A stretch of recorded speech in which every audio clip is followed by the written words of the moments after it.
Muito boa noite a todos, a todas. Estamos dando início a mais um Diálogo AMSUR, hoje dialogando com o tema da integração sul-americana. Nós tivemos essa semana a reunião da CELAC na Argentina, na qual participou o presidente Lula, momento em que ele teve contato com uma série de chefes de Estado. Depois ele foi ao Uruguai, onde ele teve um diálogo com o presidente uruguaio e preocupado com a adesão, com a realização de um acordo bilateral do Uruguai com a China, à revelia do Mercosul, né? E ele ali também anunciou a disposição de convocar uma cúpula da OTCA, a Organização do Tratado da Cooperação Amazônica, né? Já vem há algum tempo um movimento importante na direção da retomada da Unasul, ou seja, nós temos um conjunto de questões no que tange a integração regional, principalmente a integração sul-americana, mas também já apontando, no caso da CELAC, para uma relação com os demais países da América Latina e do Caribe.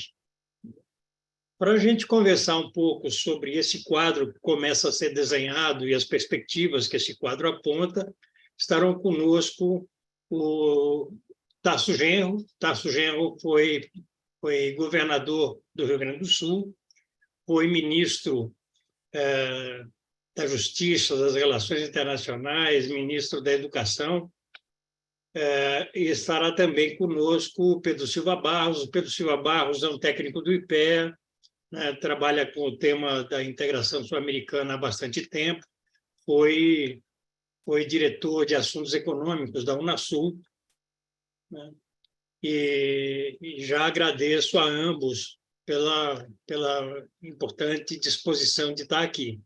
Para dar início, eu quero solicitar a abertura dos trabalhos pelo Vicente Trevas, que é nosso presidente do Instituto AMSUR, e antes disso eu quero solicitar a todas as pessoas que nos assistem pelo YouTube que se inscrevam em nosso canal Instituto AMSUR, que deem o like para amplificar a penetração no nosso canal.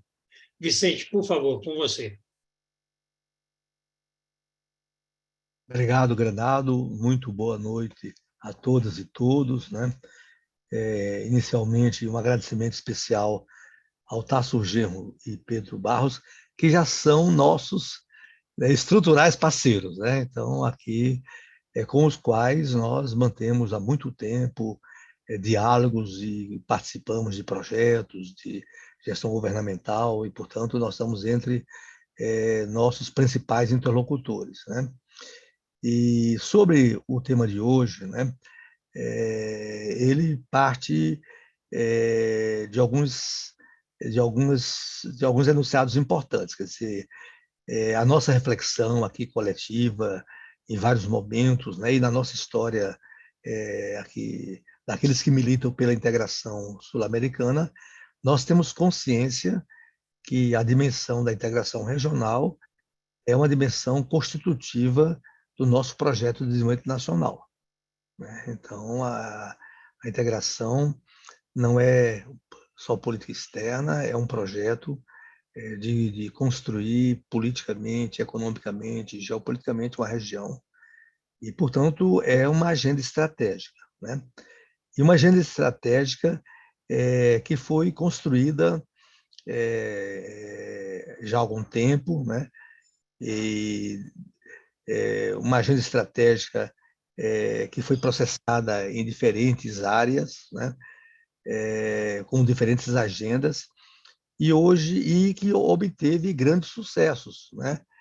No qual, mais recentemente, a partir do início desse século, foi uma retomada com mais densidade do Mercosul, foi a construção da Unasul e mesmo toda a articulação do nosso hemisfério latino-americano e caribenho, sem a participação das duas potências do capitalismo central, Estados Unidos e Canadá, né? E hoje nós estamos discutindo, hoje, 30, né, de janeiro de 2023, esse tema a partir de fatos novos, né? A volta ao Brasil a esta agenda, que é um fato importante, né? Depois, as grandes conquistas políticas que obtivemos no ano passado, né? Com a eleição do companheiro Boric, a eleição do companheiro da Colômbia, né? E com os processos de reconstrução também da própria Bolívia, né? E evidentemente com, não é, também sequelas produzidas no caso do Brasil, pelo governo Bolsonaro, no caso da Argentina, pela experiência do Macri, e assim vai, né? Então, nós estamos retomando em novas bases esse processo da integração sul-americana, e também não só em novas bases, que até aí solicitaria aos nossos comentaristas e expositores, né, quais seriam essas novas bases, mas também num novo momento e num novo contexto geopolítico, né? E essa semana ela nos chama a atenção muito forte, né?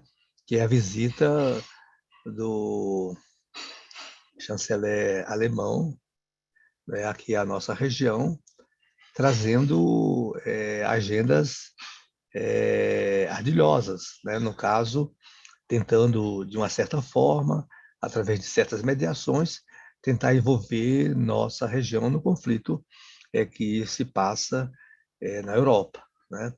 E, portanto, nos envolvendo numa contenda que não nos interessa. Evidentemente, nós temos consciência que essa contenda está produzindo e já produziu efeitos sobre todos nós, né? Então, e claro que queria só chamar a atenção também sobre os nossos dois expositores, né? Para o Tasso Genro, além da apresentação que o Granado nos relata, né?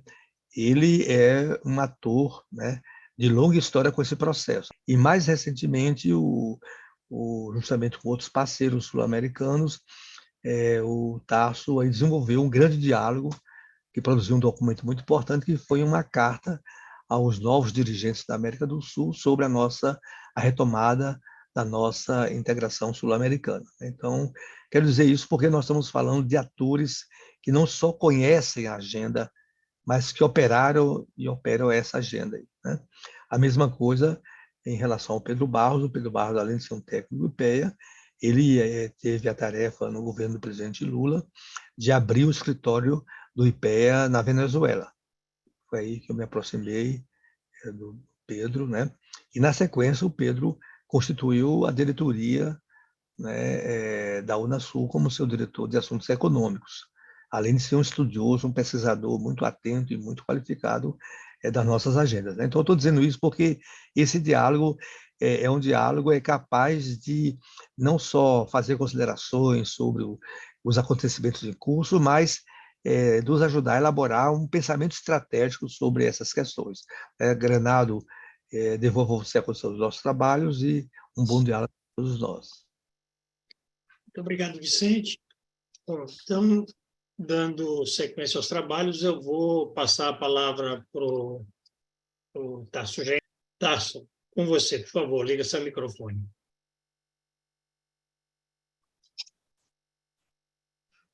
Obrigado, companheiro Granado, meu querido Trevas, meu abraço muito fraterno a vocês que são pessoas e quadros políticos de elaboração contínua com a minha militância, com a minha atividade na gestão pública.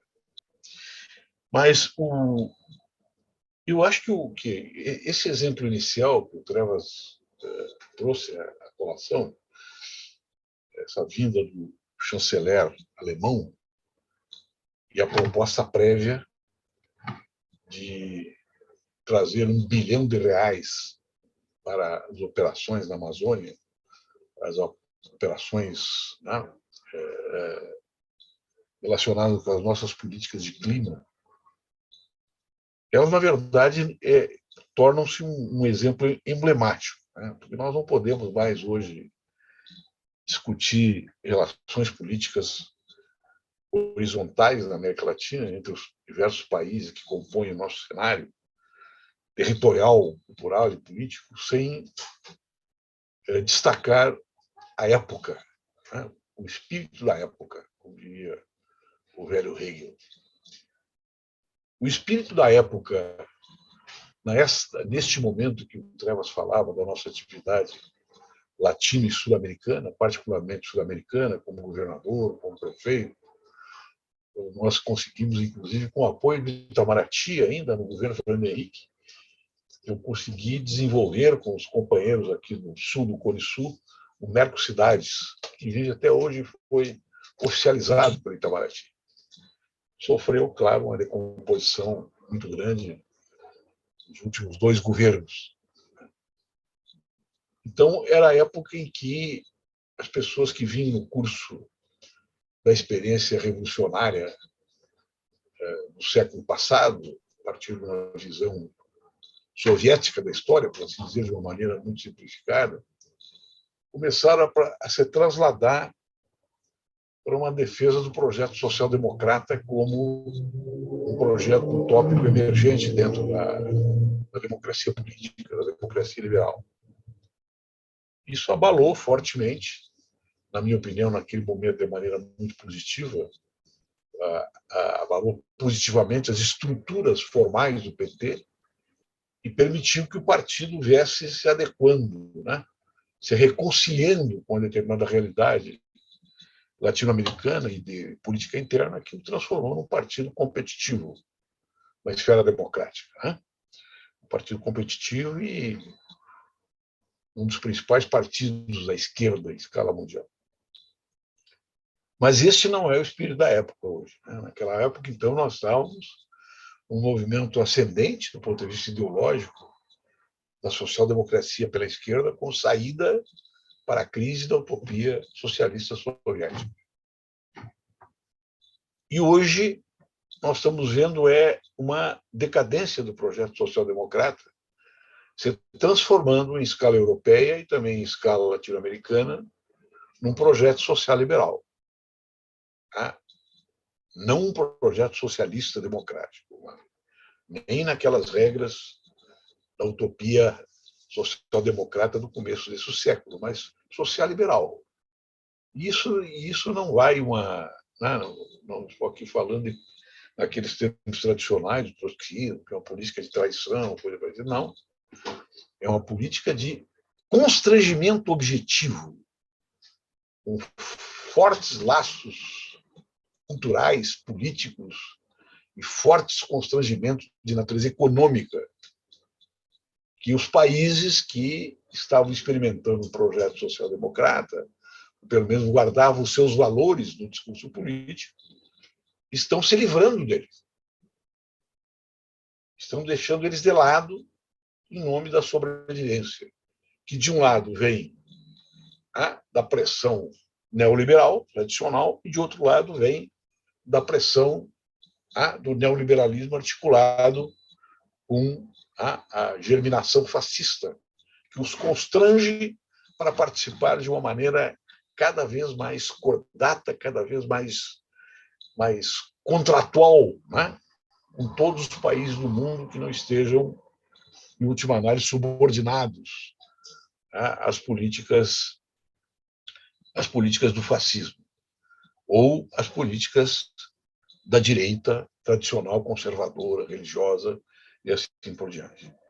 Isso tem reflexo aqui na América Latina.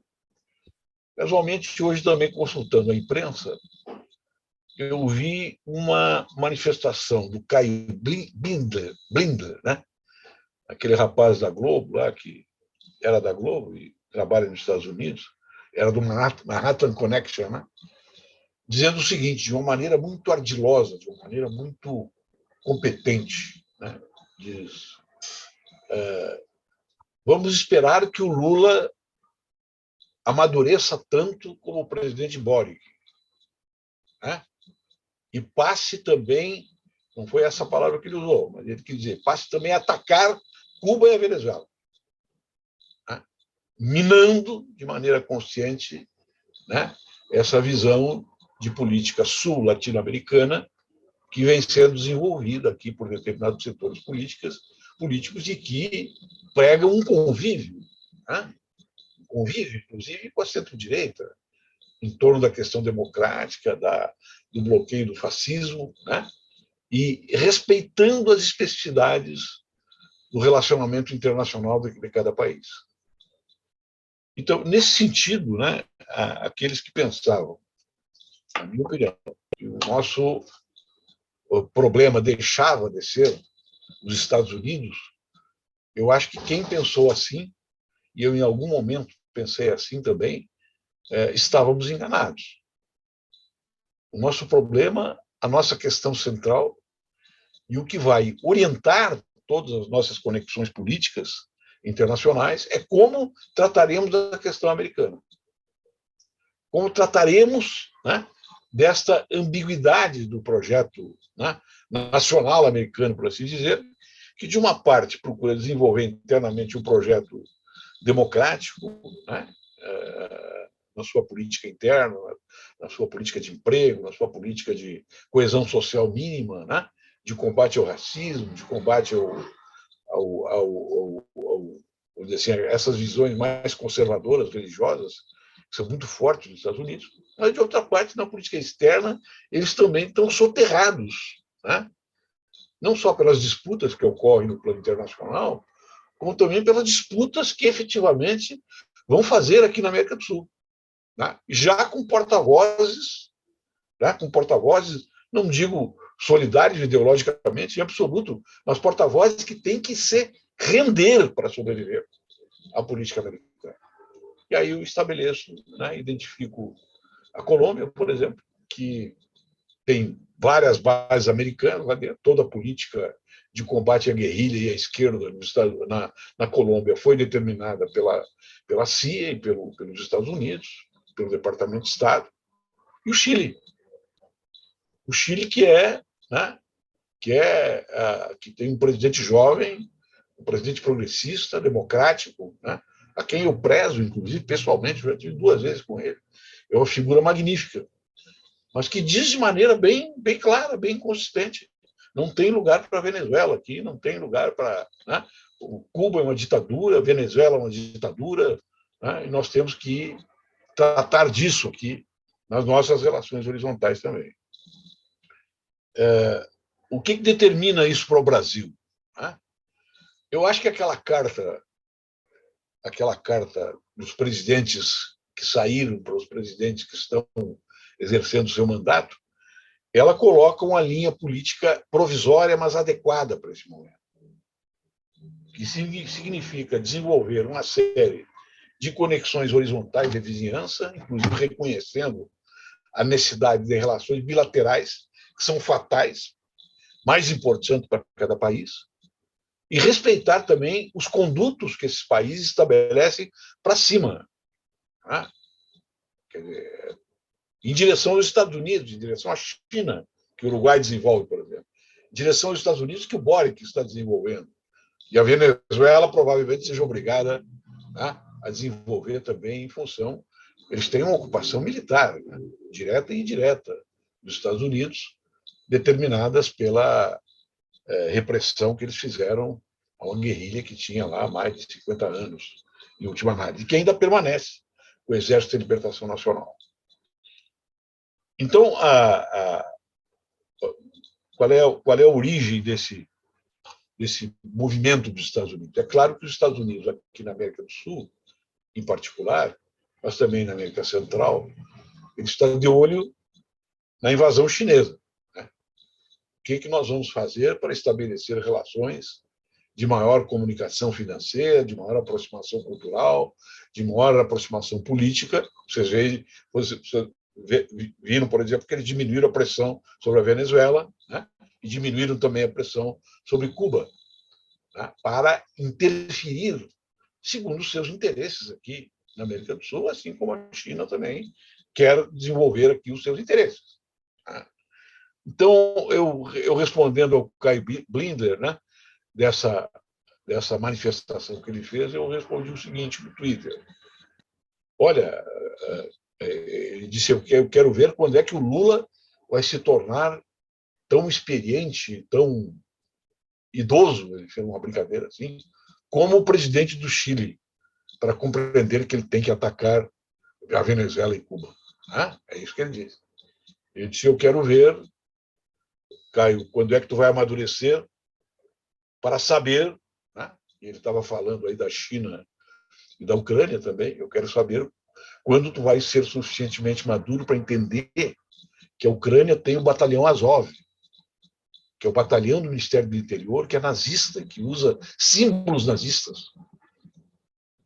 Mas este país que tem um batalhão de segurança pública e segurança interna que usa, né, insígnias nazistas, ele está recebendo hoje tanques da Alemanha, que quiseram também envolver o Brasil nesta relação, né, eventualmente numa relação triangular, onde o Brasil participaria da ajuda militar à Ucrânia, como disse o Treva, chamando o Brasil a participar do cenário global de maneira alinhada. Tudo de trágico que pode nos acontecer é se nós determinarmos um alinhamento no cenário internacional que nos coloque ou na esteira dos Estados Unidos, ou na esteira da China, ou na esteira da Alemanha, né? que é quem comanda a União Europeia, embora hoje nós saibamos que o presidente francês ele está tentando uma comunicação autônoma com o Brasil, que é muito positivo para nós. Mas a Alemanha não tem a metade do peso da França na economia. A França não tem a metade do peso da Alemanha na economia mundial. Né?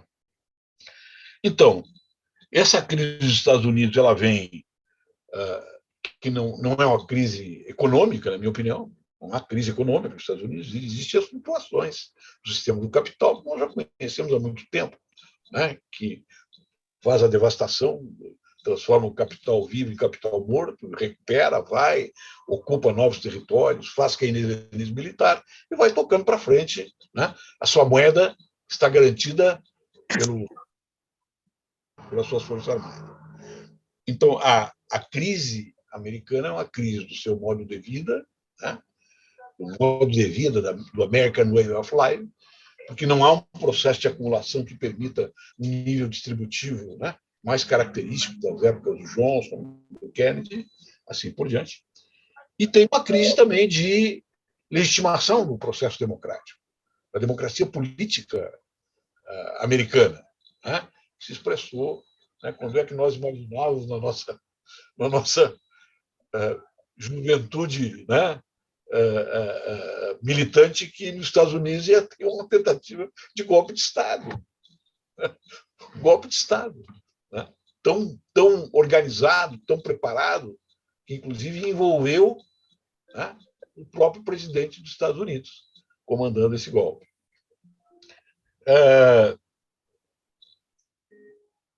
O Brasil, né, eu acho que tem os 3 pontos que a gente deve observar aqui, para referir a nossa política externa e a comunidade latino-americana, que o Brasil, antes dessa tentativa de golpe última, era um, hoje é outro.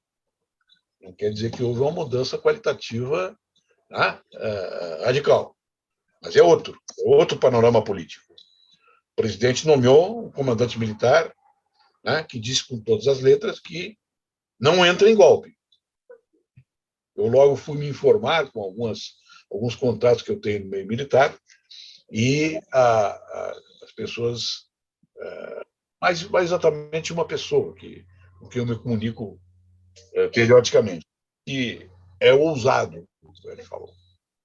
Ousado. O comandante militar é ousado, mas tem que observar, né, quais os motivos que ele vai utilizar para retirar, né, o exército da política, com o qual essa personalidade também concorda.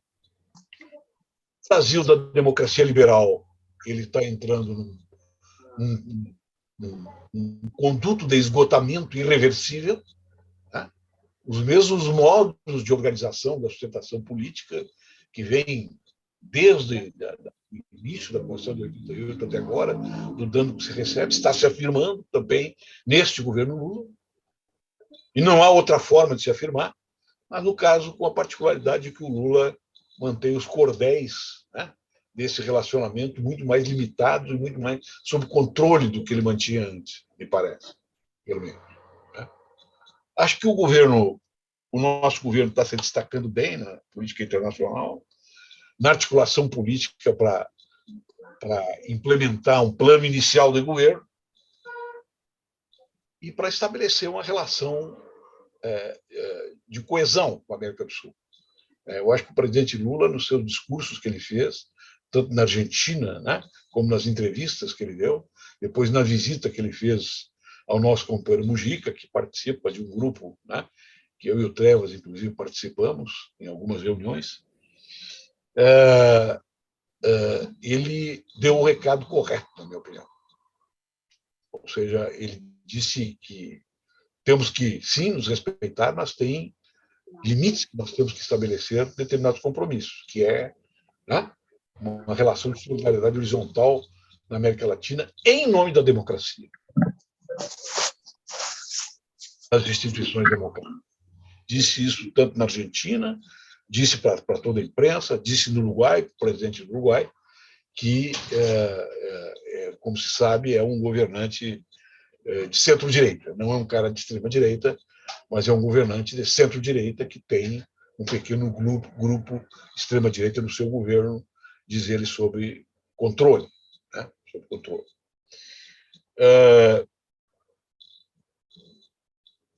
O que me parece importante daqui para diante? Né?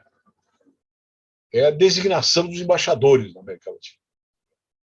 Isso vai ser chave para o que vai acontecer a partir de agora. Eu não sei como é que está essa discussão, porque o Celso, embora tenha uma participação permanente também nesses grupos que eu participo, ele é muito fechado em relação a essas questões de como Itamaraty, como a comunidade, né, itamaratiana resolve questões políticas que estão pendentes até hoje. Vai depender da nomeação de um grupo de embaixadores altamente qualificados aqui na América Latina para poder levar essa política adiante, avante, né?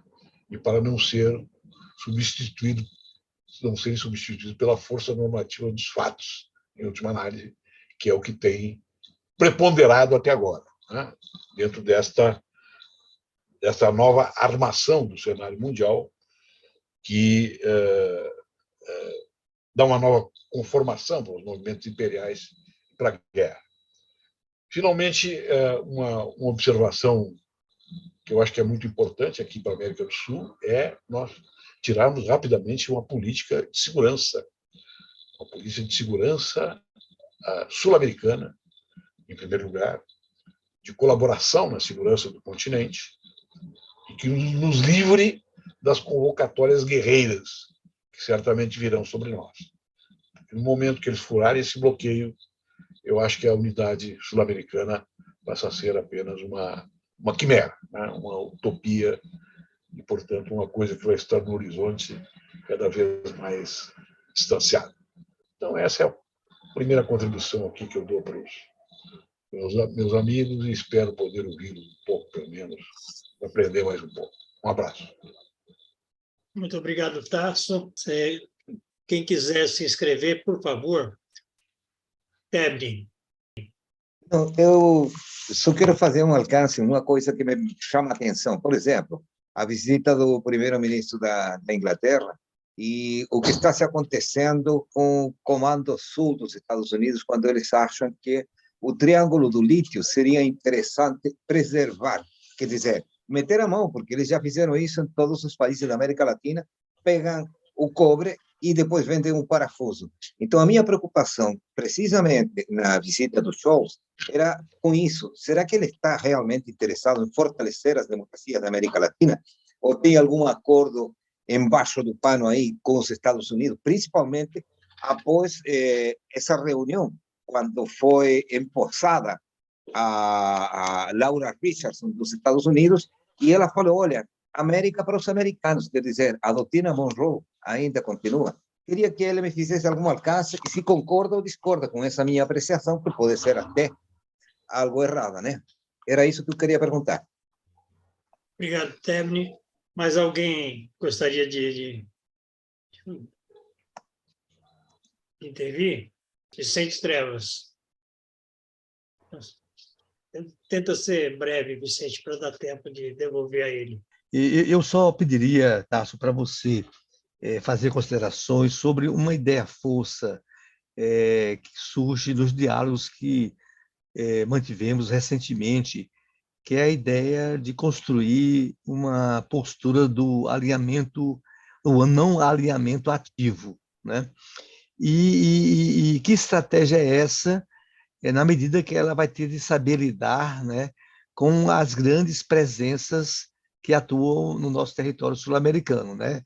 Claro que você explicitou muito a questão da dinâmica dos Estados Unidos, mas você também fez referência à China, né, e à União Soviética. Como é que lidar com essas três presenças, né, já significativas na região, numa perspectiva do não alinhamento ativo, como é uma formulação que estamos desenvolvendo. Obrigado, Trevas. Ninguém inscrito? Bom, se ninguém se inscrever... Não, um segundinho só. Aproveitando, se o companheiro Tasso puder, ele também abordar como nessa retomada do processo de integração da América do Sul, regional e tal, como é possível a gente estimular, incentivar uma integração mais forte em nível de sociedade, em nível da intelectualidade, em nível dos estudantes, em nível dos movimentos populares, ou seja, integrar mais as sociedades, respaldando e reforçando a integração pelos estados, pelos governos. Obrigado. Obrigado, Tiburcio. Bom, ninguém... Pablo fica. A menção à inteligência do Boric me chamou a atenção. Ele, de fato, é um cara muito jovem, inteligente, mas quando Dilma foi ao Chile, visitou Hadwe. Essa contraposição entre Hadwe e Boric é a contraposição entre a integração em torno de aderir ao apoio a Cuba e Venezuela ou não, né? Eu não sei se essa chamada do Boric vai ser seguida pelos demais países, de excluir países que têm o ouro sequestrado na Inglaterra ou que têm bloqueio rejeitado por todos menos 2 países no mundo. Boric também propiciou uma conferência do Zelensky na Pontifícia Universidade Católica, em agosto, e até agora, que eu saiba, é o único país que, de forma tão, na América do Sul, tão declarada, apoia esse confronto geopolítico, do qual Tasso já disse, é melhor ficar afastado, pelo menos nessa tentativa. É isso, obrigado. Obrigado, Pablo. Bom, já tivemos algumas questões levantadas. Eu vou devolver, então, ao Tasso. Tasso, com você, e fique completamente à vontade com relação ao seu tempo. Obrigado. Então, eu vou tentar colocar alguns mais uns enunciados, assim, propriamente uma análise, né, sobre as 4 questões que foram arguídas aqui.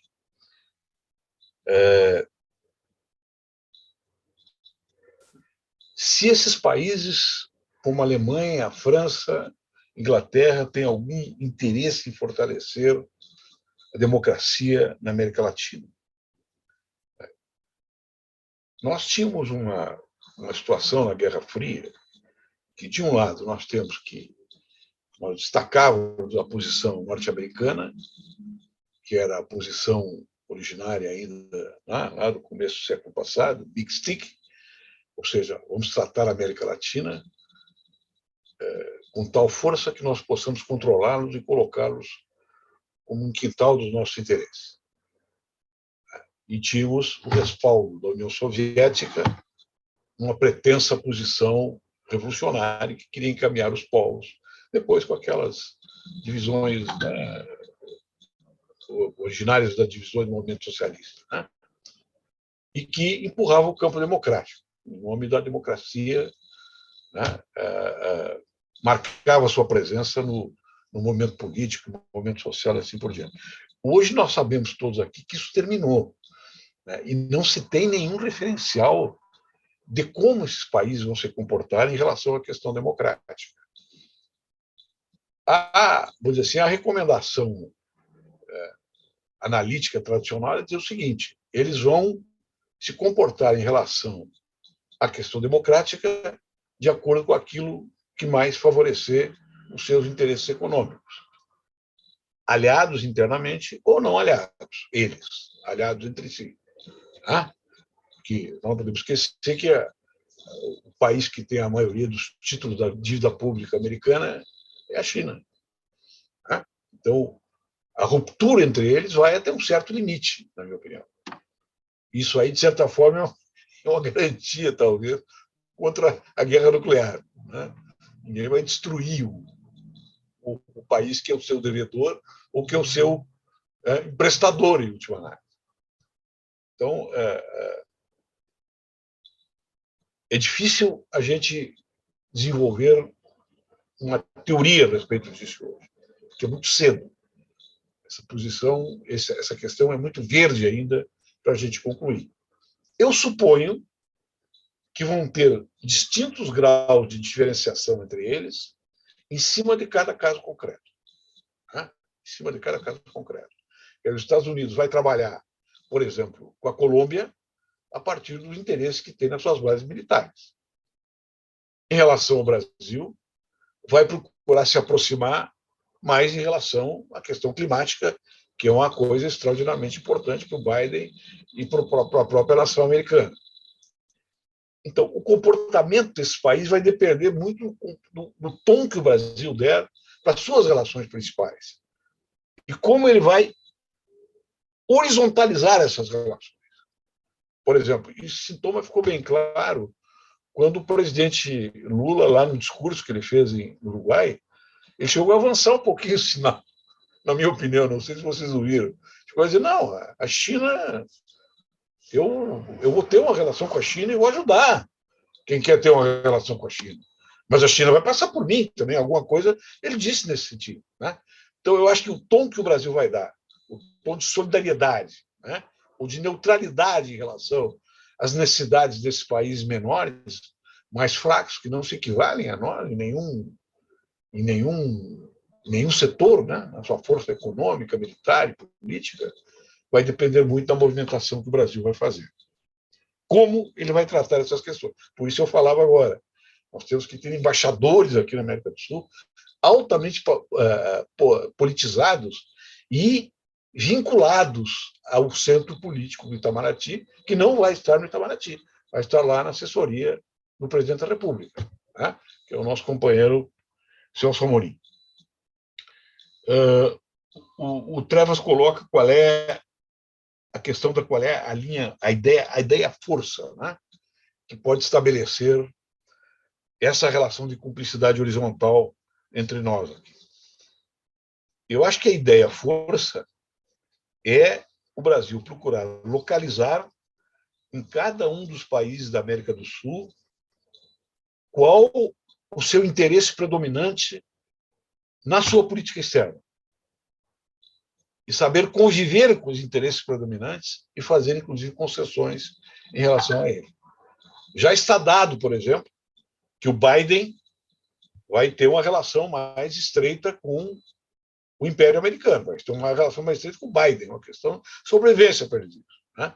O Uruguai, ele está dando todas as dicas que vai ter uma relação predominante com a China, né? Que vai aceitar a ajuda chinesa fazendo concessões de ocupação territorial, inclusive por empresas chinesas, né? Para produzir alimentos e agronegócios com os estatais chineses. Está em andamento um plano muito forte lá relacionado. Então, o Brasil vai ter que localizar isso, se situar e ter também relações bilaterais, além da relação unificada que tem que ocorrer em torno dos organismos multilaterais. É uma política que tem que ser feita por um cara genial. Eu acho que o Lula é um cara genial para isso, né? E acho que ele vai comandar bem isso, né? Se tiver a preocupação que eu acho que ele tem que ter predominante, né, na política externa brasileira. Que a nossa política externa não pode ser uma projeção para a Europa ou para a China, para os Estados Unidos, e depois nós viemos para cá. Não. Ela tem que nascer do solo sul-americano, das relações sul-americanas, das vizinhanças sul-americanas, tá? Se projetando para a América Latina e se comunicando com o mundo, tá? Que obrigue os nossos parceiros principais de intercâmbio internacional a dizer o seguinte: bom, nós temos que também modular as nossas relações lá com a América do Sul, porque o Lula ele está articulado também por lá, tá? E ele vai ter um papel, inclusive, mediador desses processos de integração global que estão cada vez mais acelerados.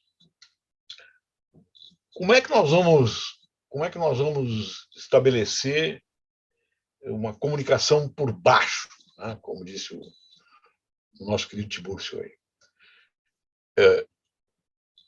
Eu vou dar um exemplo. Eu acho que nós temos que estabelecer foros localizados e trilaterais, ou bilaterais, ou quadrilaterais, da sociedade civil e dos quadros políticos dos partidos, que estejam ou não subordinados às suas direções, pensem de uma maneira aberta essa nova etapa latino-americana. Nós estamos agora, por exemplo, organizando, né, a partir desse grupo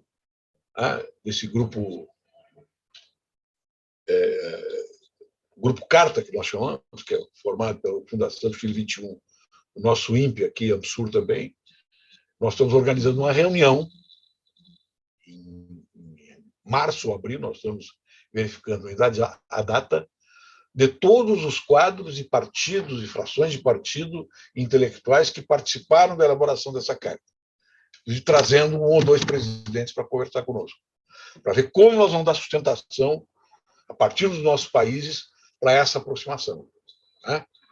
Eu não sei se você já recebeu o link, Trevas. Amanhã essa nossa reunião, né?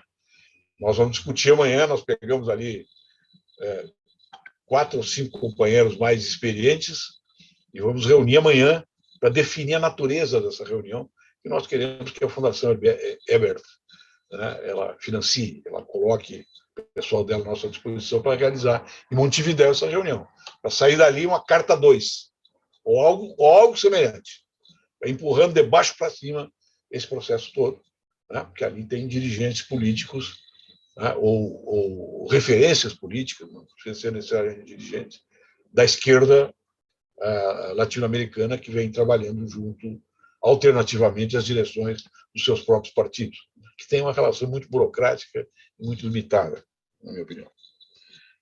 Mas que também não atrapalha esse tipo de coisa. O Pablo coloca a questão do como é que o Boric vai se mexer nesse processo, né? Eu acho que o Boric já resolveu como se mexer nesse processo, né? E o Boric não tem, ele acha que ele não foi tratado bem pelo Lula na sua campanha. Eu testemunhei isso, tentei articular uma postura mais ofensiva do presidente na relação com o Boric, que ao fim e ao cabo veio de uma maneira educada, cortês, né? Mas não foi uma relação assim de vibração explícita com a possibilidade do Boric ganhar a eleição. E o Boric representava o novo lá, né? Representava o novo. Quer dizer que ele vai permanecer como novo, mas ele representava uma vertente política que veio dos movimentos sociais, apareceu na superestrutura com uma liderança potente como a dele e que ganhou a eleição, que derrotou o fascismo lá, né? Conseguiu, no segundo turno, formar uma frente extraordinária.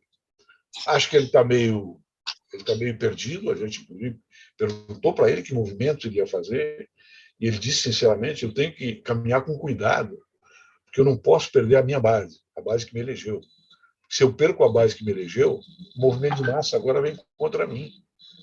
E eu daí vou ficar sem apoio de ninguém. Tá? Então, ele está caminhando com cuidado extremo assim, nas movimentações que ele vem fazendo. Acho que ele vai encontrar um caminho, mas vai depender muito também do tipo de aproximação, né? Que nós, da esquerda mais histórica, e o próprio presidente Lula, obviamente, né, em primeiro lugar, vão ter com ele, nas relações de solidariedade com ele. Eu estou acompanhando nas redes determinados companheiros do campo da esquerda, inclusive do PT, já começando a dizer que o Boric traiu, que são pessoas que não entendem que o cenário não é mais o mesmo. Não é mais o mesmo. Né? E essa postura do Boric em relação à Ucrânia, por exemplo, que é, para mim, um erro em bronze que ele está cometendo, que vai ser cobrado dele, né? De uma maneira muito intensa ao longo da sua vida, mas também é um erro determinado por essas condições. Uma pessoa que é jovem, que é inexperiente e que é uma esquerda pós-moderna. Uma esquerda pós-moderna. Não é uma esquerda moderna, é uma esquerda pós-moderna, é uma esquerda que é uma espécie de coesão dos fragmentos, né? Sobre o qual eles têm pouca atuação, porque são fragmentos muito diferenciados, que elegeu deputados desde aquele que é lutar contra o câncer até aquele que não ia deixar, né, a empregada do vizinho incomodar a empregada dele, coisas assim que surgiram, né, nessa época de fragmentação da estrutura de classes da sociedade tradicional. Então, nós estamos num momento histórico extremamente importante, né, para a América Latina e acho que temos que caminhar por aí mesmo. Acho que o Lula indicou bem esse caminho nessa viagem que ele fez. É isso aí, meus camaradas. Deixo o meu abraço para você, muito especial. Tasso, quero agradecer muito, muito mesmo a sua participação. Seria ótimo ter você aqui conosco até o final dos trabalhos, mas esteja completamente à vontade, a gente entende perfeitamente a sua necessidade de se ausentar. Mas já fica aqui o nosso agradecimento à sua lucidez e às suas colocações. Muito obrigado. Obrigado. Um abraço a todos. Valeu. Abração, Tasso. Olha esse pique aí. É, Marcos. Salve, Marcos. Grande amigo. Grande abraço. Alô. Bom, então, eu vou então, para dar sequência aos nossos trabalhos, vou pedir para o Pedro Silva Barros fazer a sua exposição. Pedro, por favor, com você. Boa noite a todos. Satisfação participar dessa sessão novamente aí. Trevas, Tiburcio, todos os colegas presentes. Satisfação também ouvir o governador Tarso Genro sobre integração regional. A gente está num período de reconstrução, mas é bom colocar, e de reinserção, na verdade, do Brasil na agenda regional. Esse processo ganhou força, né, a partir dos anos 2000, né, a partir da primeira reunião de presidentes da América do Sul, isso no espaço sul-americano, que é o que eu vou trazer mais considerações, né, não latino-americano, mas sul-americano. Em perspectiva histórica, é muito recente esse processo, avançou relativamente rápido na década de 2000, e passou um período de diminuição drástica na segunda metade da década de 2010, e depois, no governo Bolsonaro, um auto-isolamento do Brasil, que terminou por deixar a Unasul completamente, né? O Brasil havia paralisado sua participação no governo Temer, suspendido, e saiu da Unasul em 2022. O Brasil também deixou de participar da CELAC e teve relações, em geral, ruins com os países vizinhos, né? O caso mais notório, a Argentina, que voltamos a ter um encontro presidencial bilateral depois de bastante tempo. Mas nesse período que diminuiu o ímpeto de integração regional, a região passou também por uma desintegração econômico-comercial. Não é só uma fragmentação política, tanto dentro dos países como entre os países, né? Mas é a concomitância desses dois fatores que fazem com que, ou fizeram com que a região também se tornasse muito mais vulnerável às presenças extra-regionais. Eu enviei, durante a fala do governador, um link que tem um texto que está um pouco mais sistematizado, publicado pela Fundação Perseu Abramo, com um diagnóstico sobre, mais expandido um pouco sobre essa fragmentação política, também sobre a desintegração econômica, as ações do Brasil e algumas sugestões, né? E mais agora eu vou tratar da agenda de reconstrução e como tem ocorrido aí nesse um mês de governo e na fase da transição também, que eu pude participar do grupo de trabalho específico de relações exteriores, como o tema foi tratado e o que se desenha e o que tem sido executado. Sobre integração regional, um ponto central é recuperar a governança, porque vários dos temas eles foram completamente paralisados. E a recuperação da governança com todos os países, que é uma característica específica da Unasul e da CELAC, que não ocorria ou não ocorreu em outras várias iniciativas, né? No período mais recente, 2017, vocês lembram, foi anunciado o Grupo de Lima para tratar da crise da Venezuela. Isso era uma iniciativa fracionada. Só 6 dos 12 países da América do Sul participaram naquele momento da constituição do Grupo de Lima.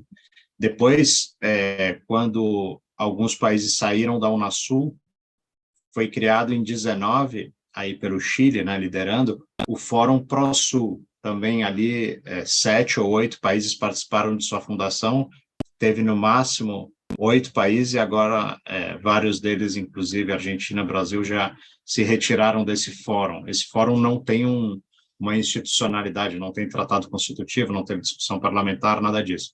Mas era uma iniciativa fracionada. No momento de crise, quando a região mais precisou, essas iniciativas fracionadas não funcionaram. Então, não teve uma concertação em relação à saúde pública no período da pandemia, não há ou não houve até esse momento uma articulação para a construção de uma agenda mínima ali, conjunta de recuperação econômica pós-pandemia, como ocorreu em outras regiões do mundo, na América Central, na África, na União Europeia. No caso da União Europeia, o maior programa já colocado em marcha em sua história, o de recuperação econômica, que não tem nada.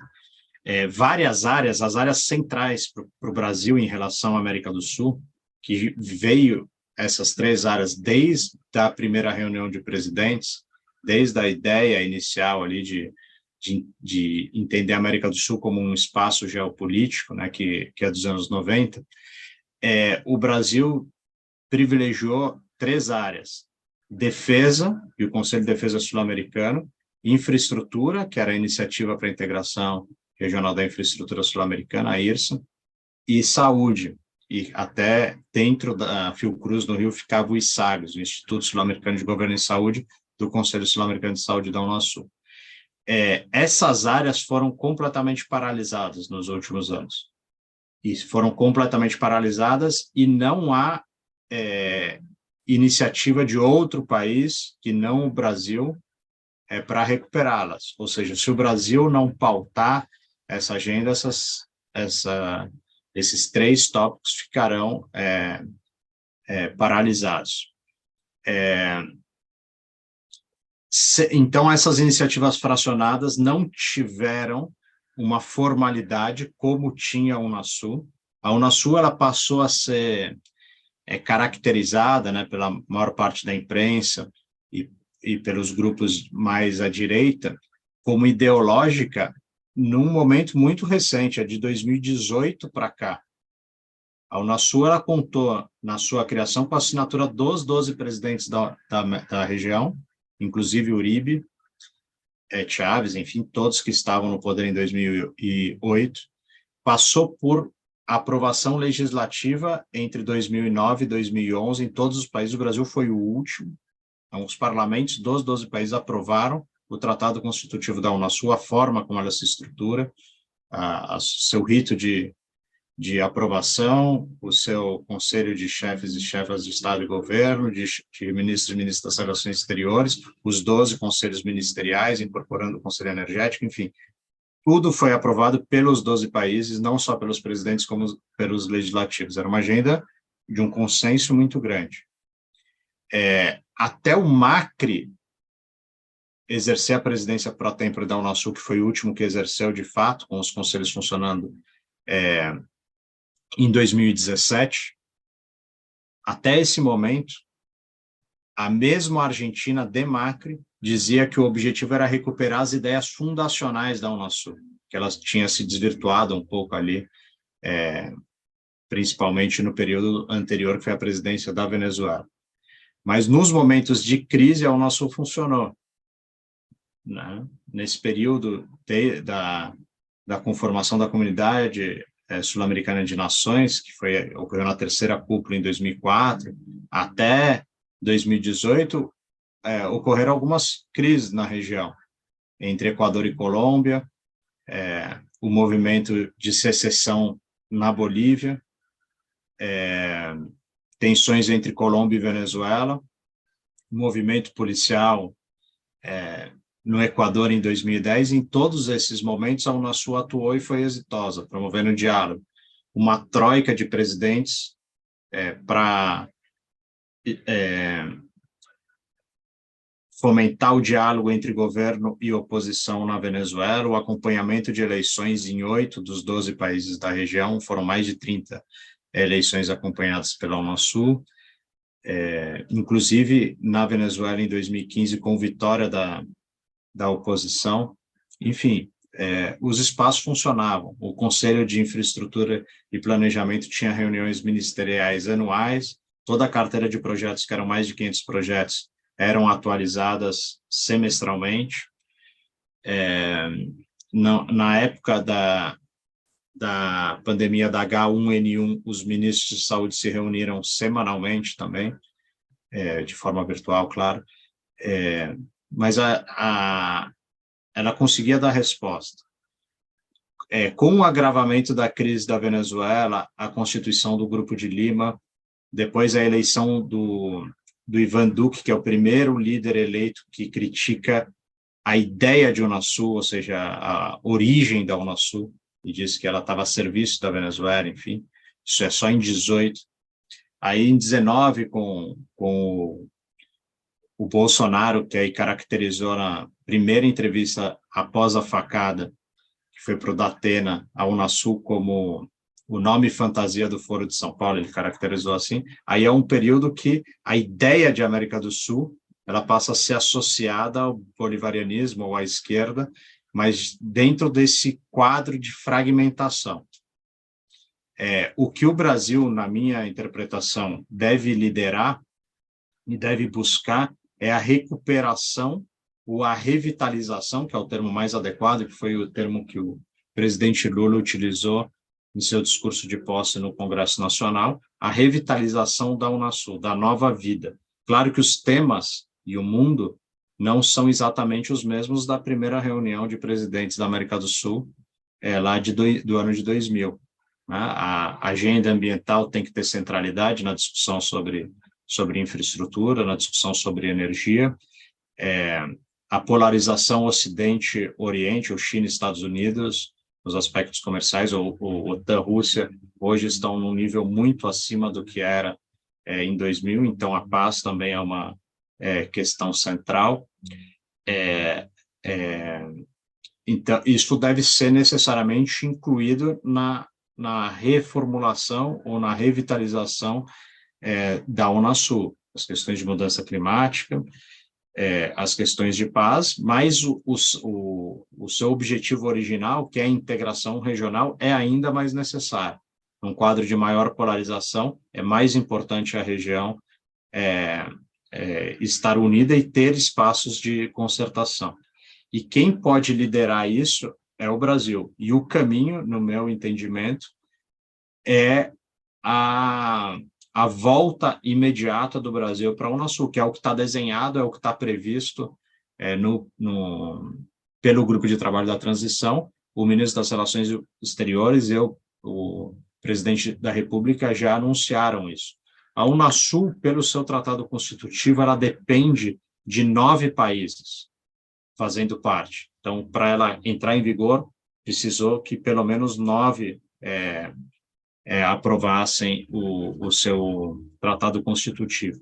Hoje, alguns países fazem parte da Unasul formalmente. A Guiana e o Suriname nunca saíram. A Bolívia, que tentou sair, mas não completou o rito e voltou. A Venezuela também, que nunca saiu. O Peru, que nunca formalizou a saída. São 5. Brasil e Argentina, na declaração dos presidentes, já na semana passada, indicam a volta, clara volta para a Unasul. E nesses 2 casos, de Brasil e Argentina, o processo é muito mais simples, porque não houve um rito legislativo para a saída. Aliás, não houve rito nenhum.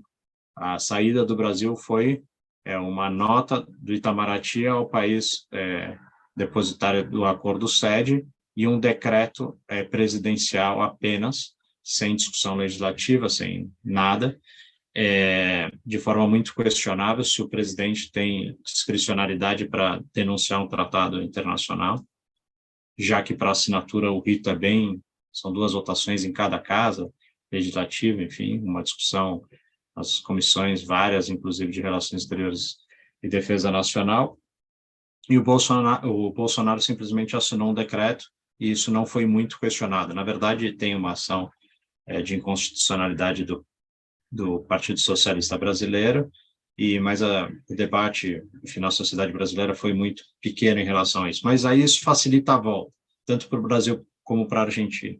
Para outros países, aí restam 5, né? 5 outros países. 3 deles governados pela centro-direita, que é o Uruguai, o Equador e o Paraguai. Em tese, essa volta seria mais complicada no Uruguai, porque a prioridade do Uruguai é flexibilizar o Mercosul e, enfim, ele vai provavelmente dificultar bastante essa volta à Unasul, parece, mas não é nada insuperável. E há outros 2 governos que têm presidentes de centro-esquerda, né? Que em tese seria mais fácil, o Chile e a Colômbia, em tese, tá? Mas como a crise da Venezuela não está superada, nem perto disso, não há espaços novos consolidados de debate, e principalmente no caso do chileno, já foi mencionado aqui, né, não é necessário repetir a posição,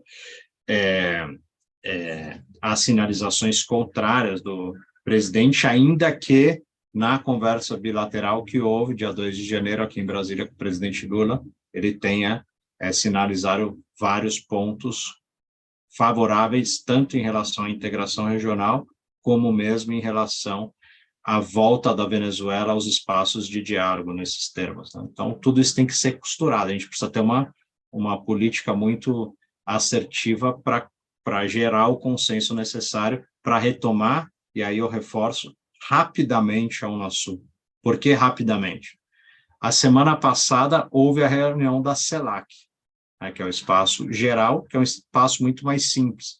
A CELAC não tem conselhos ministeriais setoriais estabelecidos, não tem plano de ação, as suas áreas de atuação não têm estatuto, não tem tratado constitutivo, não tem secretaria, é simplesmente um fórum importante para o diálogo com a China, importante para o diálogo com a União Europeia, foi aprovado, né, pelos 33 países, que em 2023 teremos reunião com a CELAC União Europeia e no ano seguinte CELAC China. Então, esse espaço é muito importante, mas é um fórum, né? A Unasul tem muito mais consistência, tem vários conselhos que eu já mencionei, tinha uma escola sul-americana de defesa, que é algo que o Brasil deve retomar, na minha leitura também, imediatamente. O ano passado, eu cursei como funcionário público o curso de Altos Estudos em Defesa, da Escola Superior de Defesa do Ministério da Defesa, que é um dos 5 cursos principais dos militares no Brasil. Um desses 5 cursos é um pré-requisito para ascensão ao generalato. Então, na minha turma, foram 40 semanas de aula, 3 dias presenciais por semana, então 120 dias aí, e viagens algumas. Uma delas para Washington. Lá havia uma quantidade enorme de brasileiros. Na Junta Interamericana de Defesa, por exemplo, dos 48 militares da região que lá trabalham diariamente, 25 eram brasileiros. No Colégio Interamericano de Defesa, não nessa proporção, mas de longe o Brasil era o país com mais militares. Então, nós estamos a um custo enorme, indo a Washington, não formar, porque os brasileiros ficam lá no máximo 2 anos, então não tem nem tempo suficiente para formar, diferente dos militares estadunidenses que estão lá, que ficam 10, 15 anos. Mas vão lá fazer uma formação que não tem relação com os temas de defesa. É uma segurança multidimensional que trata muito mais os temas de tráfico, de migração, etc., e não os temas de defesa estrito sensu, né? Que é importante para a região. Tudo isso tem que ser trazido para Brasília e formar aqui os militares, e agora, mais importante ainda, considerando os fatos já mencionados de 8 de janeiro. Mas essa volta ao Unasul, ela incomoda, é claro, né? E as respostas já vão sendo dadas, as respostas do mesmo movimento que levou a essa fragmentação. Notem, a fragmentação, como eu ressaltei, começa em 17, que é justamente o ano que o Trump ganha a eleição. A Unasul conviveu muito bem ali nos anos 2010, 2012, até 2014, que coincidiu com o governo Obama, enfim. Mas, a partir de 17, se acirraram essas tensões.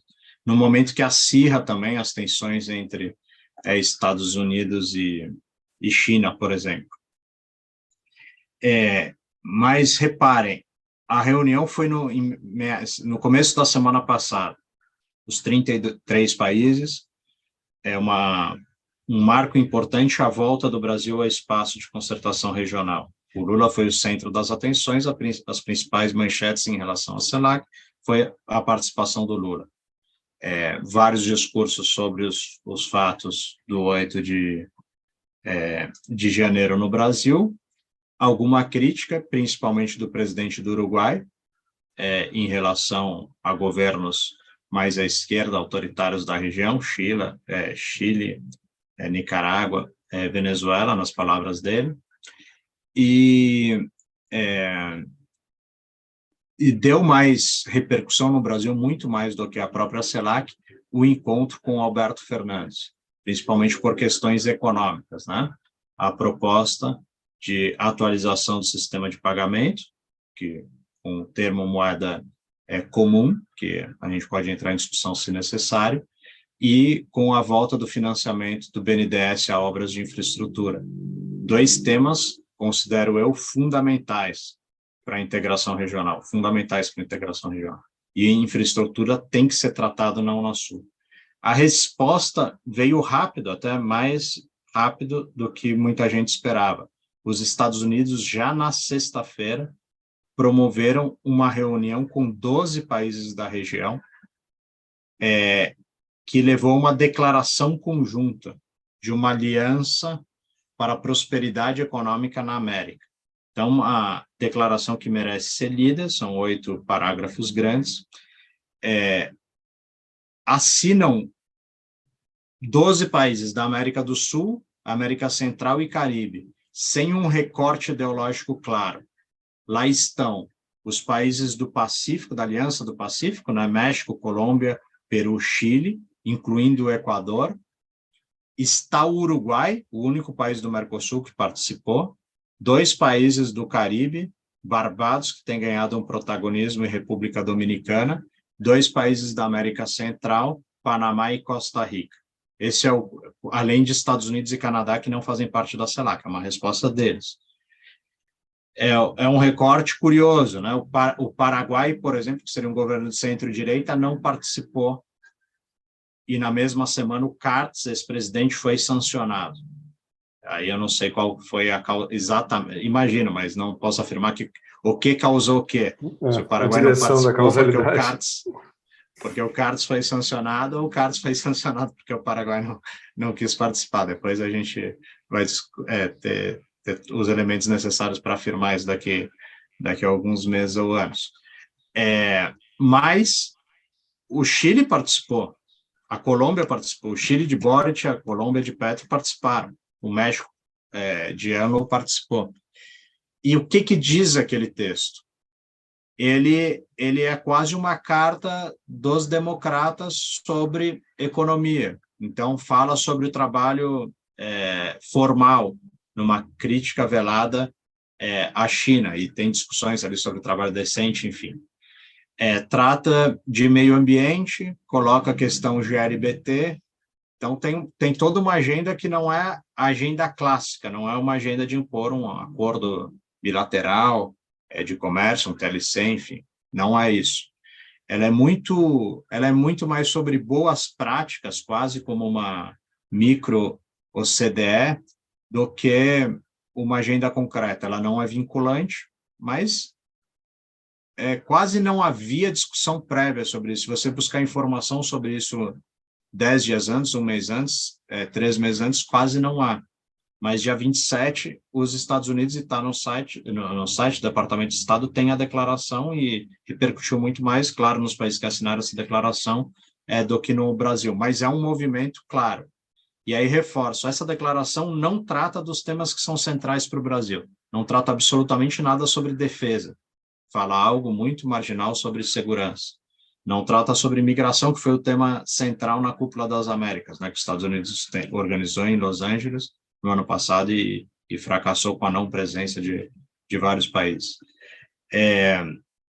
Ela não trata absolutamente nada sobre saúde, nem sobre vacina, nem nada. Não tem uma linha sobre isso. Menciona a Covid só na necessidade de recuperação pós-Covid.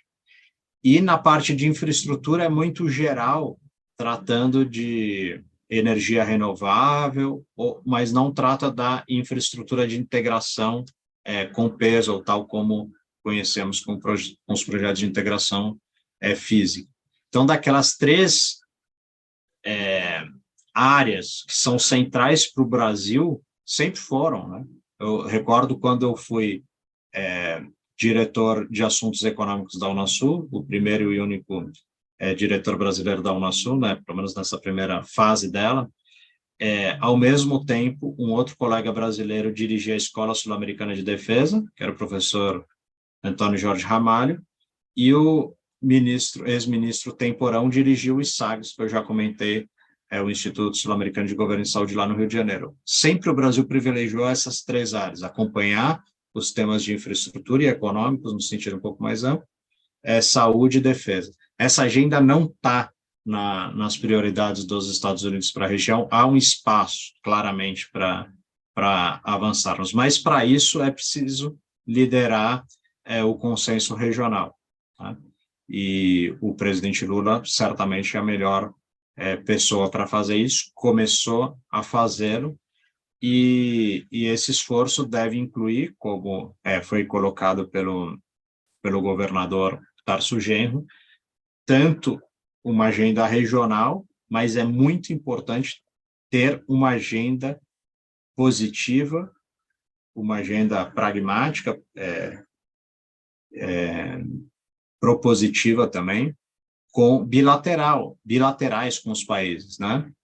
Com a Argentina, ela já está bastante bem desenhada, a declaração tem 80 e tantos parágrafos, muitas áreas, talvez até mais do que o que era desejável assim, para ter operacionalidade, e é fundamental uma agenda de reconstrução das nossas relações com a Venezuela, que foram completamente paralisadas, muito mais do que com qualquer outro país, com o fechamento da nossa embaixada, do consulado, retirada de todo o pessoal, militar, policial, de inteligência, de todo consular, enfim, tudo que o Brasil tinha lá. Todos, 100% dos funcionários públicos saíram da Venezuela em 2020, e a retomada das relações diplomáticas, que está em andamento, deve ser acompanhada de uma agenda positiva, como ocorreu em 94, com um paralelismo até interessante. Naquele momento, havia uma agenda negativa, em 92, principalmente, porque os garimpeiros brasileiros de Roraima, e a coincidência com o nosso momento atual, devido à repressão, principalmente durante o governo Collor, a mineração ilegal em Roraima, foram à Venezuela e passou a ter muitos conflitos com venezuelanos, morte, chacina, etc., em território venezuelano, morte de brasileiros lá. A agenda era negativa, o Celso Amorim era o chanceler à época do presidente Itamar Franco e construiu, junto com o presidente Rafael Caldeira, era o início do segundo mandato do Caldeira, uma agenda positiva para os dois países, que ficou consolidada no Protocolo de Lagos Mania, que incluía a pavimentação da BR-174 e da Troncal 10, das duas estradas que conectam o país, que não existia conexão asfaltada entre os países. Fui lá o mês passado e está terrível a estrada, quase como era antes de ter a pavimentação. E também a conexão elétrica, né, da rede elétrica. Roraima é o único estado que não está conectado com o restante do Brasil, enfim. Então, é necessário uma nova agenda, né, uma espécie de protocolo de Lagos Mania 2, até porque Roraima também merece uma atenção especial pelos fatos dos últimos dias, que não são dos últimos dias, né, mas que se tornaram visíveis nos últimos dias, e não à toa lá também foi o estado que proporcionalmente o Bolsonaro teve a maior votação, portanto o Lula teve a menor votação.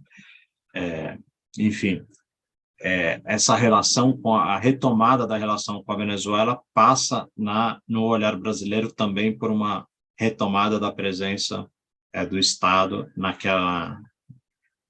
em Roraima, né? Enfim, então, para não me estender muito também, Vicente, Granado, colegas, fico por aqui, evidentemente aberto às perguntas e, enfim, o debate que se segue. Obrigado. Muito obrigado, Pedro. Uma fala bastante complexa, bastante ampla. Eu vou abrir para as pessoas, quem tiver interesse em fazer uso da palavra, por favor, clica em levantar a mão, ali embaixo em reações, raise hand. Marcos Sepic, por favor. Vou começar, daí incomodo de uma vez só. Obrigado. Pedro, tudo isso vai precisar, claro, de esforço político, né, enorme, como tanto você quanto o Tarso já mencionaram, de muita sensibilidade para as especificidades, mas de alguma coesão também forte, né, e de dinheiro. Em relação à questão da coesão, eu concordo contigo que acho que a Venezuela é a pedra angular disso tudo, né? Foi em torno da questão da Venezuela que se desandou a parte da governança e dos instrumentos de integração, né? Você acha que, além das questões dessa agenda positiva em torno das questões de saúde, proteção do meio ambiente, da questão indígena, da retomada, a gente consegue uma ajuda mais forte para a resolução do acordo político nacional venezuelano, que é a condição de normalização disso, né? Até em função do agravamento internacional, há condições internacionais paradoxalmente mais favoráveis nesse momento para a Venezuela se reinserir. Agora, tem que avançar o acordo nacional interno, né? E aí eu acho que a gente poderia... eu não sei o quanto a gente vai ter que pisar em ovos nessa volta diplomática. Essa é a minha pergunta, assim. Tá? Agora, eu não vejo assim, possibilidade de a gente conseguir avançar rapidamente nas outras coisas sem a gente resolver a Venezuela. E do ponto de vista do dinheiro, é a questão da China. Quer dizer, a sensação que eu tenho é que hoje a China foi capturada pela direita na América do Sul. Assim, a relação com a China é um tema dos exportadores de commodities, da frente. e a desconfiança da esquerda em relação ao papel que a China tem na desindustrialização da região. Eu sempre acho que é uma posição muito defensiva e pouco arrojada assim, da parte da gente, né? Em termos de uma aliança para a reindustrialização e para a própria transformação digital, a coisa da infraestrutura. Ali, quando a gente fala de infraestrutura, né, você sempre enfatiza a coisa da integração da infraestrutura hard, né, de integração de transportes, viária e tudo isso, mas hoje a gente tem um desafio coletivo muito grande na região, comparativamente às outras regiões do mundo, que é o atraso digital aqui, né, e de construção da infraestrutura, e isso os Estados Unidos não têm absolutamente nada a oferecer para a região, e a China tem. Então, essa posição excessivamente defensiva da parte da gente na relação com a China e de abandono da China para captura por esses interesses, a própria questão do Uruguai, né? Não é só dentro do Brasil, mas na região como um todo. Eu queria te provocar um pouco a respeito dessas duas coisas, né? E uma última questãozinha é o TCA, né? Se você vê a possibilidade de a gente integrar nesse processo de retomada da Unasul ao TCA, em função desse pacto de defesa da Amazônia e do meio ambiente, como uma quarta perna, né? Assim, concordo contigo, infraestrutura, saúde e defesa, mas tem essa quarta pata agora, que é o meio ambiente e a Amazônia, né? Eram essas provocações, desculpa eu ter me alongado. Obrigado, Marco. Caio. Liga seu microfone, Caio, por favor.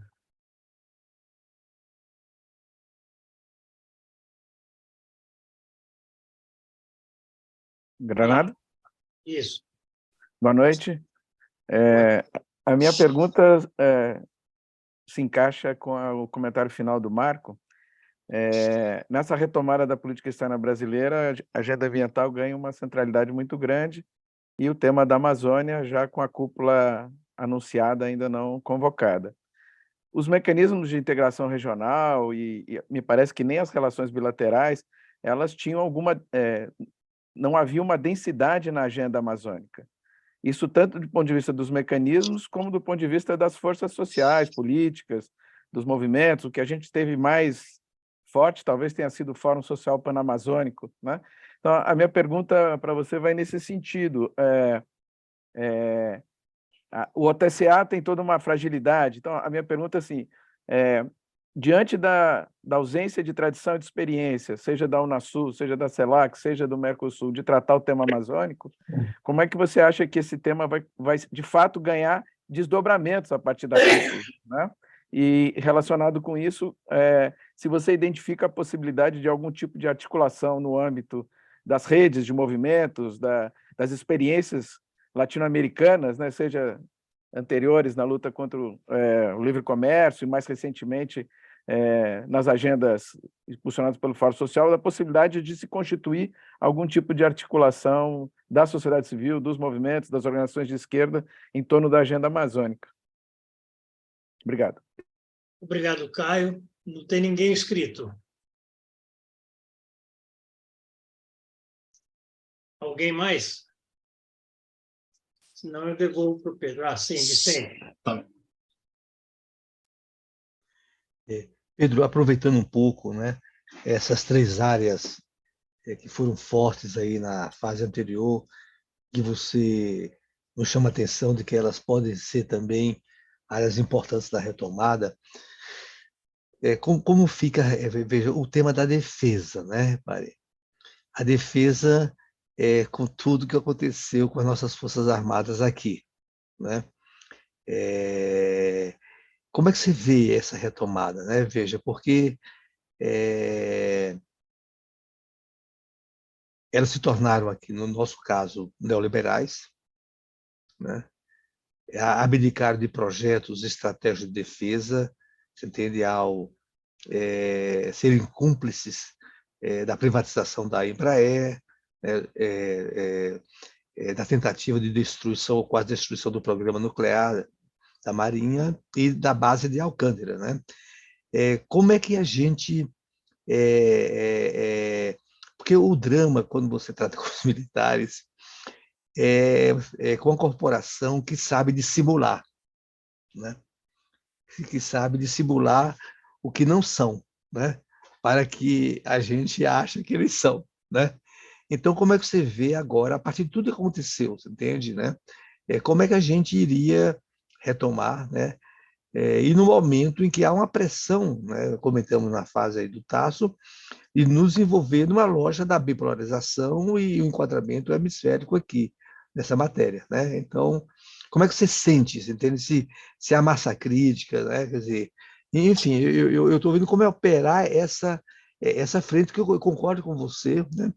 E uma segunda indagação é se não seria interessante defesa barra, você entende? Segurança pura, segurança, você entende? Porque a questão toda do narcotráfico na região, das criminalidades das fronteiras, né? Enfim, eu queria que você comentasse um pouco à luz desses acontecimentos mais recentes, né? Obrigado, Pedro. Obrigado, Vicente. Ninguém inscrito? Mais alguém? Então, vou devolver para o Pedro. Pedro, com você, por favor. Tá. Obrigado pelas perguntas. São 4 temas, né? Então, que eu vou tratar. A OTCA Amazônia, China, Venezuela e, por fim, segurança e defesa, juntando as considerações dos 3 colegas. E eu vou seguir essa ordem que eu mencionei. Sobre a OTCA, ela, de fato, é frágil, né? Ela é um dos primeiros esforços assim de tratar o tema quase como sul-americano, porque ela nasce como uma instituição reativa nos anos 70, as teses de internacionalização da Amazônia ganhavam corpo, a região era dividida do ponto de vista em relação à democracia e à inserção externa também bastante. Brasil era o Geisel o presidente e o Carlos Andrés Pérez, no seu primeiro governo na Venezuela, eles lideraram uma agenda comum dos 8 países. Foi o primeiro momento que a Guiana e o Suriname, que tinham uma independência recente do Suriname, muito recente, que foi nos anos 70 e da Guiana nos anos 60, participam de iniciativas internacionais para além do Caribe e como parte da América do Sul. Só que ali foi um tratado apenas, não? Um tratado de cooperação amazônica, que incluía temas de infraestrutura, incluía outras áreas. Isso é muito importante. Que a agenda amazônica ela é ambiental, ela é fortemente ambiental, mas ela não pode ser só ambiental, ela também é uma agenda tem que ser uma agenda de desenvolvimento e inclusive de produção, por várias questões, né, da própria biodiversidade, que deve ser também produtiva, e também mineral, inclusive ligado às discussões de transição energética e do lítio, que há pouco foi mencionado aqui, que não está na Amazônia, mas tem um paralelismo, porque está numa área de proteção ali também.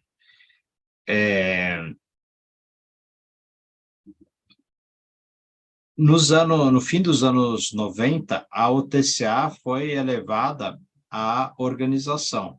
Foi também uma proposta que partiu do Brasil. Inclusive, a única organização internacional cuja sede fica em Brasília. Aliás, está a 1 quilômetro da minha casa, aqui na Asa Norte. E pouca gente sabe também disso. Acho que isso também é sintomático. Ela tem uma estrutura muito pequena, mas ela tem um tratado, o documento é muito forte, e ele é forte no sentido de reforçar a soberania amazônica, que é fundamental, mas também só não prevê, como não permite a possibilidade de adesão de novos membros não amazônicos. Então, é um espaço dos 8 países, da Bolívia, Peru, Equador, Colômbia, Venezuela, Guiana, Suriname e Brasil, sem Guiana Francesa, ou seja, sem França, e sem outros países. Na época da discussão do tratado, o México foi muito crítico, a Alemanha foi muito crítica, a França, etc., mas é um espaço que deve ser preservado, tanto o tratado como a organização. O que o presidente Lula sugeriu é que fosse uma discussão OTCA amazônica ampliada, né? Isso é importante reforçar, porque naquele momento que eu comentei de fragmentação, o presidente Ivan Duque, para tentar isolar a Venezuela, ele propôs uma estrutura paralela ao TCA, que foi o Pacto de Letícia, que reuniu, inclusive, o Ernesto Araújo foi a Letícia, foi em setembro de 19, e não avançou tanto também, mas o objetivo claro ali era tirar a Venezuela das discussões amazônicas. Então, deve-se discutir, mas a discussão ambiental também não pode ser restrita, evidentemente, à questão, à porção amazônica do nosso território. Então, tem que ser mais ampla, né? Então, são espaços que se complementam. O fato de convocar reunião como amazônica, eu acho fundamental, amazônica ampliada, é fundamental porque não há outro espaço hoje adequado para se convocar. A amazônica já participam de saída 8 países, e aí seria a questão de convidar Uruguai, Argentina, Chile e Paraguai, que provavelmente virão também, além de outros países, inclusive talvez extra-regionais. Mas vai ser fundamental tanto isso como se realizado em 2025 em Belém, né, que foi a proposta. O Brasil já apresentou a candidatura para sediar a COP na Amazônia. É um esforço, né, que vai se desenhando da região voltar a ser protagonista nos debates tanto climáticos como ambientais, né, que eu acho que tanto ambientais como climáticos, que climáticos é um pouco mais amplo, talvez. Enfim, é o que eu tinha para dizer. O IPEA, onde eu trabalho, tem um convênio, um memorando de entendimento com a UTCA, que eu coordeno. A gente tem feito alguma cooperação com eles. O ano passado, eles também assinaram acordos de cooperação com o BID, com a CAF, ou seja, há um esforço da UTCA também de se ampliar, mas ela passou alguns anos sem reunir as suas instâncias deliberativas, porque a decisão é por consenso e não tinha acordo para a participação da Venezuela. O governo brasileiro não aceitaria a participação aqui, inclusive o Maduro e o chanceler da Venezuela de então nem poderiam ingressar no Brasil para eventualmente participar de alguma atividade da UTCA. Bem, sobre a China,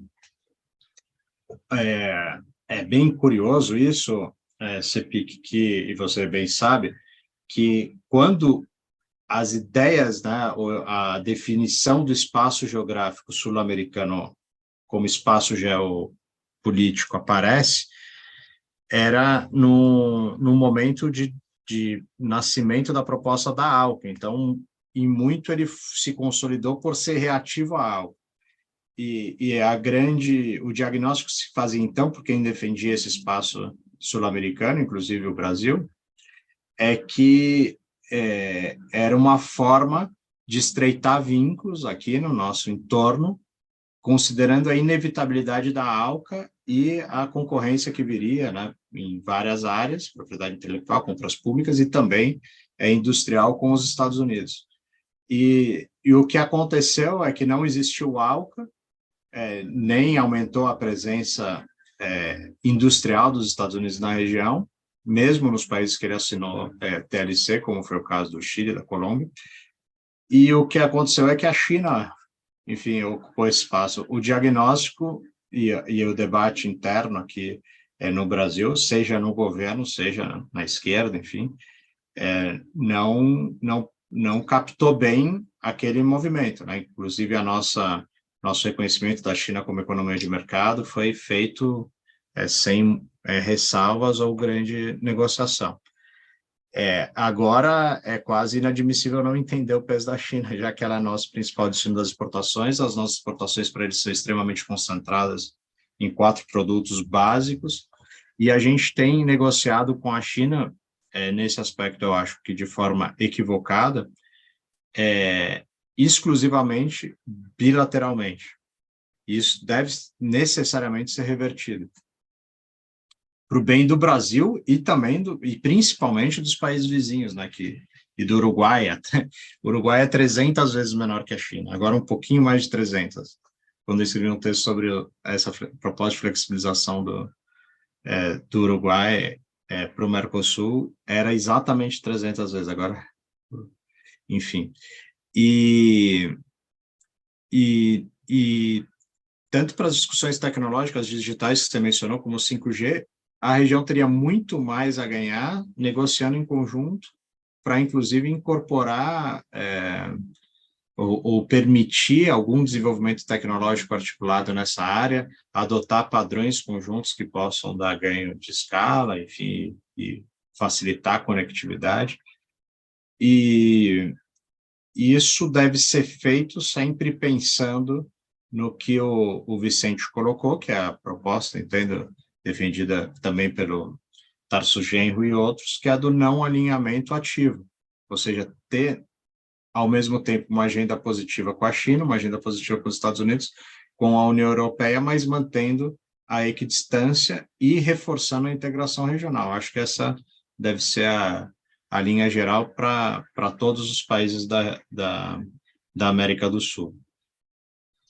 E nisso a gente tem uma trava, como você colocou aí, a pedra angular, que é a questão da Venezuela. É muito difícil avançar em um espaço como a Unasul sem resolver, ou sem atenuar, ou sem, pelo menos, ter um espaço de diálogo garantido na Venezuela e que mais países da região se sintam parte desse espaço.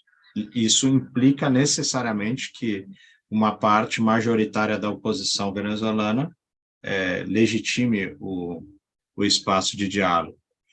Isso está mais fácil de ser feito agora do que há alguns anos.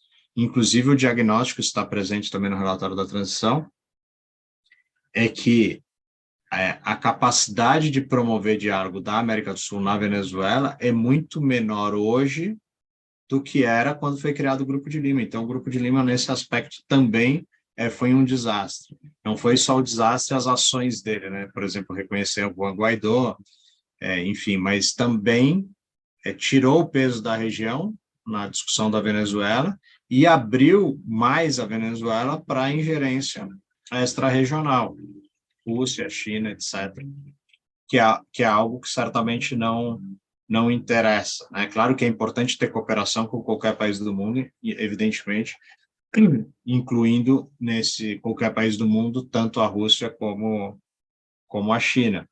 Mas isso não pode ser exclusivamente por interesse alheio à região, ou seja, só com interesses militares, por exemplo, ou energético-militares, que teriam uma posição aqui ou consequências aqui, exclusivamente de acordo com as grandes disputas fora da região, né? Ou seja, converter eventualmente ali uma presença, por exemplo, é só uma situação hipotética, de maior presença russa e chinesa na Venezuela, maior presença estadunidense na Guiana, área de produção de petróleo na Guiana, em território que a Venezuela reivindica, na área marítima, e ali se acontecer um conflito mais aberto militar no entorno estratégico sul-americano, né, brasileiro, enfim. E aí, com isso junto, já estou me estendendo bastante com o tema de defesa. Eu, mais recentemente, tenho acompanhado um pouco mais, estudado um pouco mais os temas de defesa. Mas não acompanho e sei muito pouco sobre as discussões de segurança e segurança pública. Então, eu sei que na organização da Unasul houve um intenso debate, e esse debate, e dentre os 12 conselhos da Unasul, havia um que tratava de justiça cidadã e segurança, né? Delinquência transnacional organizada, enfim, separado das discussões de defesa. E até tinha um outro sobre o problema mundial das drogas, assim chamava, que tem uma interface, claro, com segurança, mas não é um tema de segurança e na interpretação do Conselho que a Unasul levou para UNGAS, né, para a Conferência das Nações Unidas sobre o tema das drogas em 2016, foi uma posição conjunta, priorizando os aspectos de saúde pública aos de segurança pública no tratamento da questão das drogas. Eu entendo que o ideal é se garantir um espaço de defesa próprio, né? E provavelmente a discussão junto com segurança não ajudaria muito. Tem interface, deve ter atividades conjuntas dos dois conselhos, mas a princípio eu entendo que deve ter um conselho específico para a defesa. Esse conselho é curioso que ele foi bastante institucionalizado, ele tinha tanto a escola em Quito, que eu mencionei, dirigida por um brasileiro, como um centro de estudos estratégicos em defesa que ficava em Buenos Aires. E o conselho com um plano de trabalho, que na verdade foram alguns planos, e todos os esboços, as versões preliminares, os rascunhos, foram elaborados dentro do Ministério da Defesa do Brasil. Então, esse ponto está na política e na estratégia de defesa nacional do Brasil de 2008 e nas subsequentes.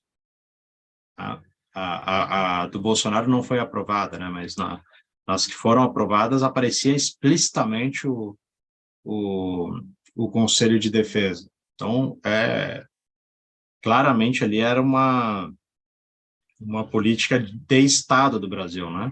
Formulada ali na época que o Nelson Jobim foi ministro da Defesa e mantida e enraizada. Depois, aí, se perdeu um pouco nos últimos anos, mas eu acho que tem sim que ser recuperado. Aí está o meu colega Tiago, que aparece aí como Tiago Eusébio, mas é Tiago de Mello Eusébio. E o xará dele, né, o poeta, dizia que para integrar tem que se conhecer. Aliás, no número nosso da revista que eu edito do IPE Tempo do Mundo sobre a Amazônia, em cooperação com a UTCA, e que foi coordenada pela Rosalia Arteaga, que foi a ex-vice-presidenta do Equador e primeira secretária-geral da UTCA, a epígrafe é essa, né? Que para integrar tem que se conhecer. E os militares brasileiros hoje conhecem mais os militares americanos, muito mais. Na semana que eu estava em Washington, ano passado, em setembro, havia 250 brasileiros em Washington. Dos 55 coronéis que fizeram curso comigo, 2 conheciam a China, um conhecia a Rússia, os 55 já conheciam os Estados Unidos, estavam voltando, vários deles moraram lá. E conhecem muito pouco, não é que não conhecem nada, mas conhecem muito pouco os países vizinhos. E os países vizinhos conhecem muito pouco o Brasil. Então, é fundamental, na minha avaliação, reforçar o conhecimento nessa área, né? Não só nessa área, né? A pergunta do Tiburcio para o governador foi nesse sentido, né? De como a intelectualidade, enfim, conhecer, isso é fundamental. Sem conhecimento não tem integração. E isso se reflete nas respostas, né? Às ideias que surgem sobre integração. Qual foi a resposta quase que generalizada quando foi publicado o texto do presidente Lula e do presidente Fernandes mencionando a moeda comum? Foi uma moeda comum com a Argentina, uma ideia ridícula, e ela só vai trazer instabilidade para o Brasil. Essa é uma leitura de quem não conhece a região. Essa é uma leitura de quem entende que países pequenos, muito menores que o Brasil, que são divididos, né, herança da sua formação no processo de independência, mas divididos, ou no período colonial, divididos, menores, com uma complexidade industrial também menor, que, se integrados com o Brasil, trarão ao Brasil maior crise. Isso é de quem não conhece o comércio que a gente tem com os países vizinhos. Eles representam 1,6% de toda a importação do mundo. Mas 13%, nesse momento que é baixíssimo, das exportações do Brasil vão para esse 1,3%.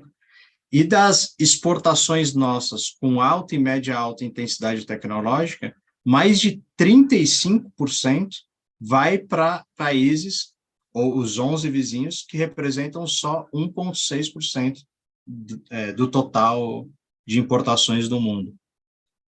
Quem mais tem a ganhar com a integração, de longe, é o Brasil. Não tem como pensar uma política de reindustrialização do Brasil sem pensar uma integração com os vizinhos. E o que foi mencionado pelo presidente da República e pelo o ministro da Fazenda é discutir instrumentos de pagamento, de compensação, de crédito, que inclusive do BNDES, mas também revitalizar o CCR da LAD, modernizando. Em abril de 19, o Brasil se retirou do convênio de pagamentos e créditos recíprocos da LAD, que cursava, no momento auge, em alguns anos chegou a cursar 90% do comércio intrarregional nesse mecanismo. Na média dos anos 80, foi mais de 50%. O Brasil era superavitário com todos os vizinhos, o Brasil se retirou por um atraso de pagamentos da Venezuela. Quem mais foi o mais prejudicado de longe foi o próprio Brasil. O Brasil tem que liderar, tem que voltar ao CCR e liderar a sua atualização, considerando as novas ferramentas tecnológicas, considerando a necessidade de crédito para exportar para esses países, né? E para ter esse tipo de agenda, a gente tem que conhecer os vizinhos, né? O comércio intrarregional é muito mais acessível às pequenas e médias empresas, geram mais e melhores empregos. A média da tonelada que a gente exporta para a região é de $1.600. A média da tonelada que a gente exporta para a China é de $265. Então, tem muito mais qualidade o nosso comércio com os vizinhos. E isso deve ser reforçado. E não... Só que quem tem que... Para países que não têm crédito, aqui, independente de ser o gasoduto, que aí tem as questões ambientais, mas uma obra grande de infraestrutura na Argentina, se o Brasil não financiar hoje, ela não será realizada. E quem se beneficiará da sua realização é tanto a Argentina como o Brasil, por exportar produtos de mais valor agregado, exportar serviço, e o maior interessado na recuperação econômica da Argentina, o maior interessado na estabilidade e recuperação econômica da Venezuela é o próprio Brasil, porque, além de ser países vizinhos, eles recuperados é um mecanismo próprio de dissuasão dos interesses extra-regionais, e quem mais e é a nossa área mais privilegiada de exportações com valor agregado, né? Enfim, esse é os meus comentários aí, também estendidos, mas cravado aí, granado às 22 horas. Muito obrigado, Pedro, muito obrigado. 22:00. Muito obrigado. Foi importantíssimo. Eu vou passar, então, imediatamente para o Vicente, para a gente fazer as considerações finais. Vicente, por favor, com você. Agradecer, né, tanto ao Tasso, né, quanto ao Pedro e a todos os que participaram, né? Eu acho que a gente está construindo agendas, né, estratégicas que devemos aprofundar, e por isso agradeço muito a contribuição de você, viu, Pedro, e de todos nós aqui que estamos participando, porque, na verdade, né, a integração precisa de muitas coisas, né? Mas algumas são importantes, por exemplo, criar um grande consenso, né, entre os atores políticos, não só entre os governos, né, com a sociedade, com a opinião pública, sobre essa necessidade, né? E depois ir construindo em diferentes anéis, eu acho, coalizões para a integração, vários anéis, né? Já tem alguns em funcionamento, há um anel acadêmico que funciona, né? Mas a gente pode incentivar as relações com as cidades, enfim. Grato a todos, porque nós queremos, né, é a nossa missão como Instituto, a integração sul-americana. Nós estamos num contexto muito promissor, né? E contamos, né, com vocês, que têm um acúmulo de informação, de conhecimento, para produzirmos aqui inteligência e incidir claro, no tamanho das nossas capacidades, na ação dos nossos governos, né? Então, muito obrigado a todos.